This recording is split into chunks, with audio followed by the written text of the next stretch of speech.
देखु जो अभियोग रायगड़ा डीडब्ल्यू रायगड़ा जिलापाल आनी यह निहाती भाव में समस्त को आचंबित कर करदे।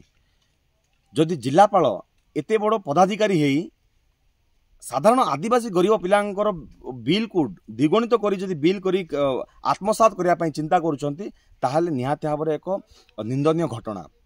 यह केवल जे डीडब्ल्यू को हारासमेंट करा ना रायगड़ा जिलार अन्य विभाग को अन्य विभाग अधिकारी हारासमेंट करा तार तदंत होवार आवश्यकता रही।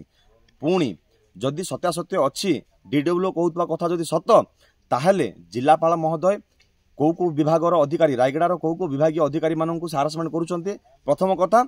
एवं आ पूर्व जो जो स्थान से जिलापाल भाव में कि जेकोसी पदवी में थिले सेगुड़ा स्थान में से हारासमेंट क्या करुले कि क्या सेमती जर जबरदस्ती करुले कि सब कथा को तदंत होवार आवश्यकता रही। जदि माने जहाँ आसूँ छात्र छात्री जो खर्च पैसा आसपाखी 1 कोटी 20 लाख पाखापाखि एमती जो आसूँ जदि जदि द्विगुणित कर बिल करने चिंता करुँच निहाती भाव में आदिवासी पिलांकों आदिवासी माने जो रायगड़ा जिलार आदिवासी पिलांकों यह एक कठोर आघात। तेणु पिलामानंकर उचित मूल्य न मिली से द्विगुणित बिल करा आत्मसात करने चिंता करा पुंखानुपुंख भाव में तदंत कर आवश्यकता रही। एवं डीडब्ल्यू वर्तमान गतकाली जाई माननीय मंत्री एवं प्रिंसिपल सेक्रेटरी को भेटी थिले।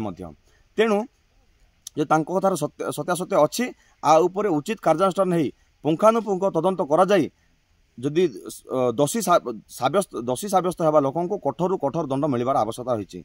एवं केवल जो जिलापाल ये संपृक्त अच्छा ना साथी आउ किए संपृक्त अच्छा तदंत सापेक्ष तदंत परिसरभुक्त करार अच्छी ताहले सत्यासत्य सामना आसीपर और क्यों क्यों विभाग केते केते टंका हरिलुट कर जिलापाल महाशय किंबा किए किए संपृक्त अच्छा सामना को आसीपर। तेणु आसंता दिन में एभली अघटन न घटू। तेणु मु मान्यवर मंत्री को अनुरोध करुच्ची आ उपरे पुंखानुपुंख तदंत करंतु एवं दोषी को कार्यानुष्ठान दिंतु सत्यासत्य को सामना को आणंतु।